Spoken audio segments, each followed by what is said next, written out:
We were told to stay clear of the well. Most of the time, we did. No one knew why, and no one cared. Down Innsmoat Road, the long abandoned row of crumbling houses on the way to school. It lay beneath the shade of a droopy branched willow, in front of the old Leibowitz house. The house itself had fallen down years ago.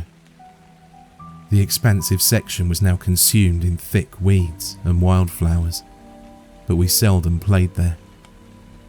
We didn't like being amongst the derelict homes and the decaying foundations, and I'd run past the well whenever I had to pass it alone.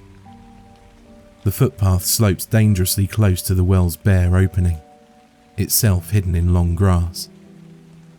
Where the light touched the topmost part of the gaping pit, its mossy brick inner surface was just visible. Below that, there was only darkness. Henry and I walked down Innsmoat Road every day after school. Our friendship was an unlikely one. He came from a poor town down south. His family was neither prominent nor wealthy, and they were new in a very old city.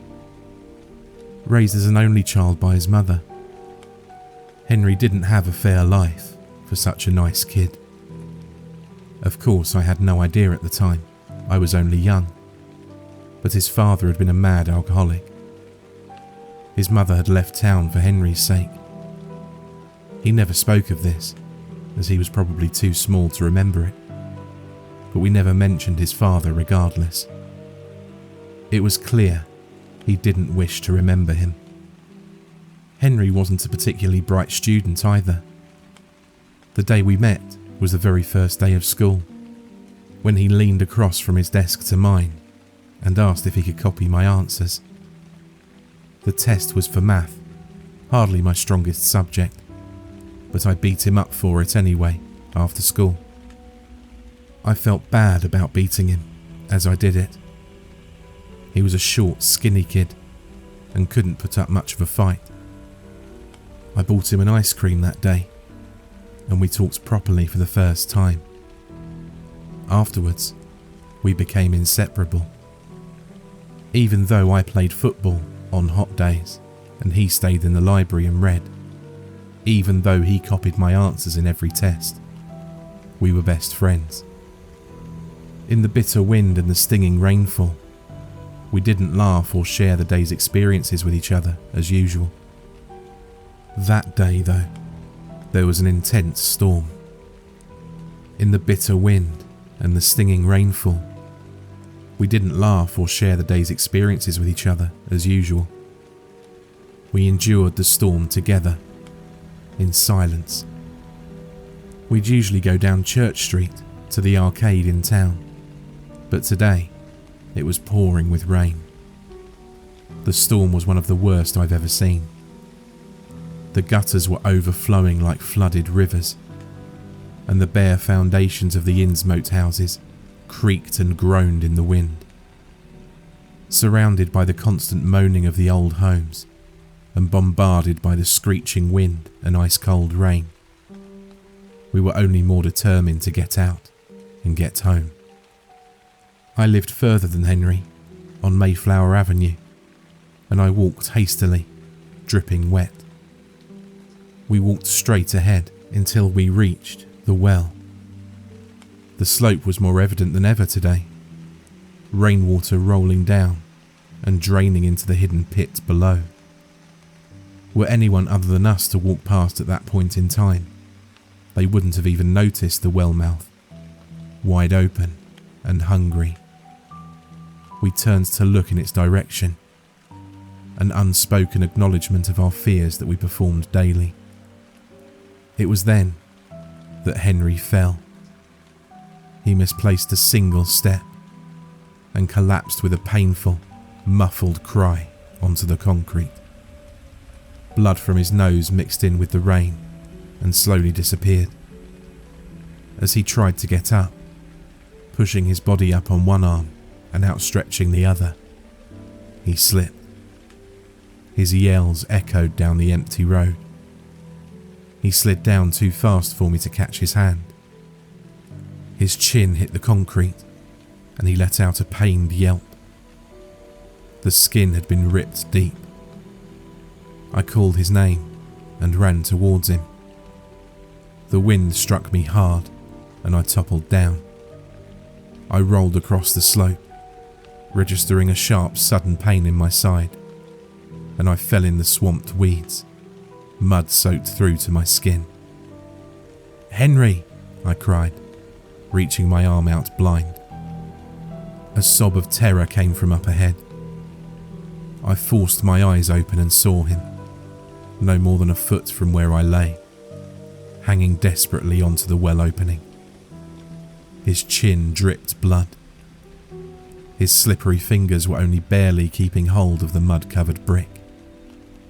"Henry!" I called again, willing myself to get up. As soon as I began to pull myself out of the weeds, the pain in my side burned and sent spasms of pain shaking through my bones. I collapsed in pain and tried to call his name again. I wanted to get up. I tried again, this time with his screams to guide me as a hand slipped. Once more, the unbearable pain sent me into the dirt, so close to his little fingers. "Help me!" he screamed over the rain. "Please help me!" I craned my neck feebly to see Henry's eyes fill with tears. With one last sob of fear, his hand slipped. In an instant, he vanished into the well. In that moment, it all went silent. All sound was gone the moment I saw the top of his little brown head slip out of view. I only heard the thumping noises, dull, hard sounds from far away, and I realised that all I could hear was my best friend hitting the well walls as he fell. Ignoring the pain, ignoring the storm, I lifted myself out of the dirt and ran. I didn't stop until I reached Mayflower Avenue. I got home to find my mother waiting on the steps, her face wide-eyed and her mouth curled into a scowl. "Where have you been? Get in here," she hissed. I stumbled indoors, leaving wet footprints on the carpet. She slammed the door and yelled. She went on and on. I hardly registered a thing she was saying. She screeched about the weather, how worried she'd been, how I could have gotten hurt. I started to cry. At first, I could only manage weak sobs, but I eventually found myself curled around my mother's legs, weeping. Her anger was replaced by surprise. Guilt, perhaps. She asked what was wrong. Why was I crying?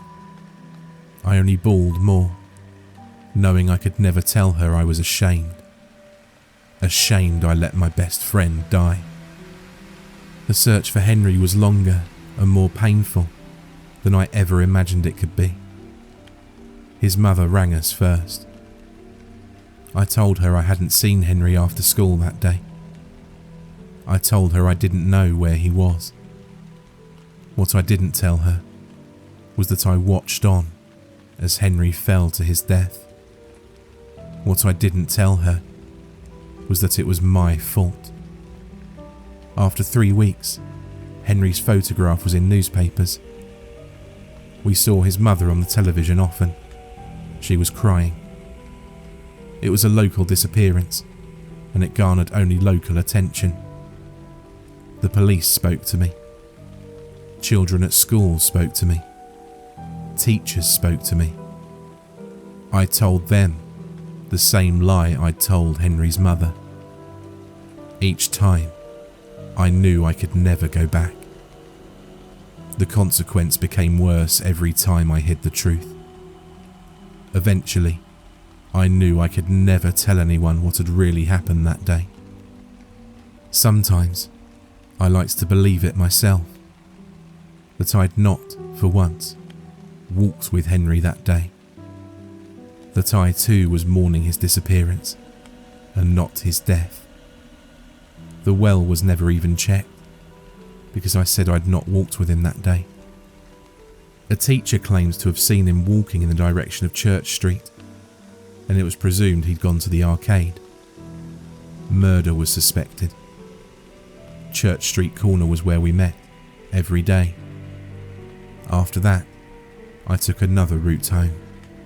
It was much longer. By the time I was 13, no one spoke of Henry anymore. The police search ended indefinitely after a year, having found no evidence. Until any emerged, they could do nothing but wait. His mother left town a year later. As I grew up, I came to disbelieve that I'd ever known him at all. I told myself that I'd been walking home alone the day that Henry boy, the quiet one I never talked to, disappeared. I wondered if they'd ever find him. By my last year of high school, I'd made new friends, mostly footballers like me.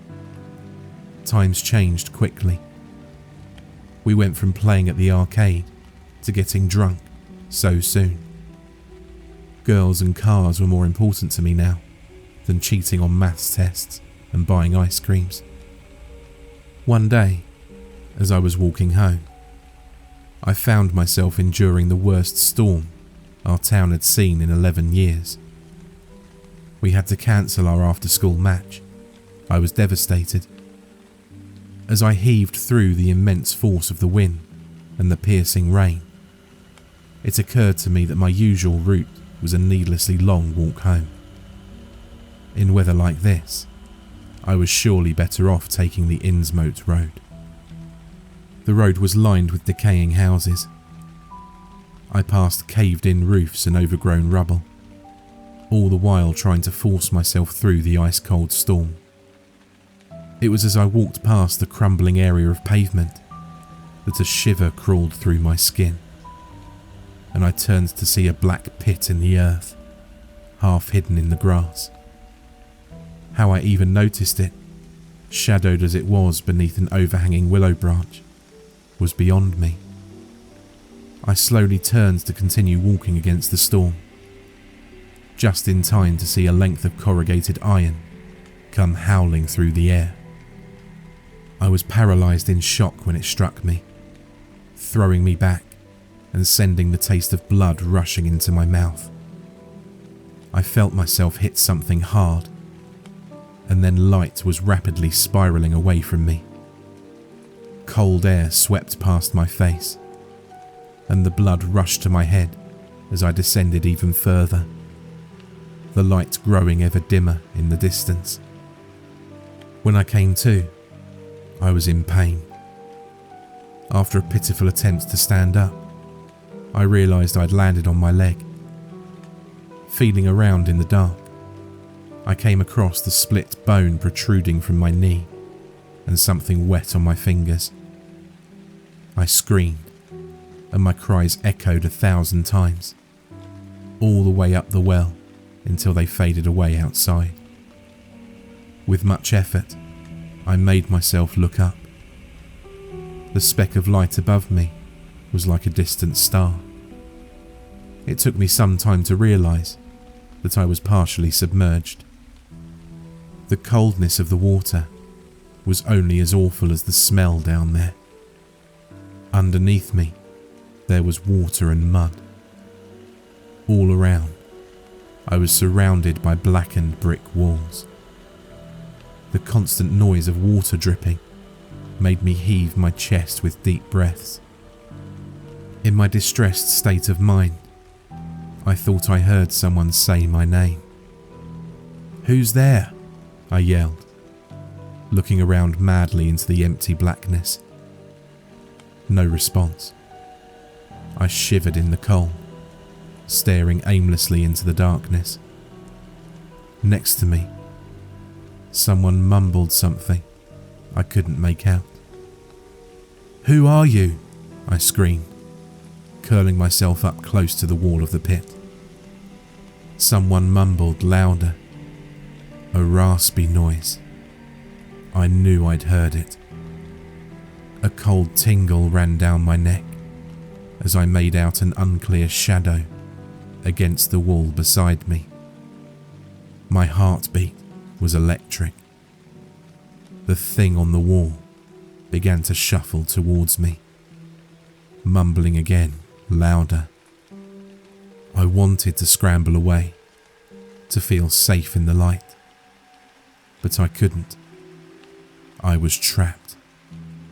I was trapped with someone else. The mumbling thing that inched closer and closer. I could feel its breath now on my face. Tears streaked down my cheeks. I opened my mouth to scream, but no sound emerged. Slowly, I turned to look.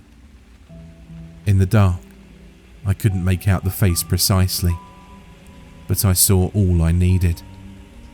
I screamed in horror at the sunken eye sockets, the gaping jaws, and the dripping rotten flesh hanging off what was once surely a human face. Its slender hands burst from the water and wrapped around me.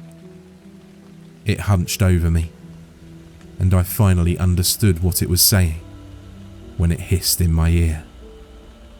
"I've been waiting for you."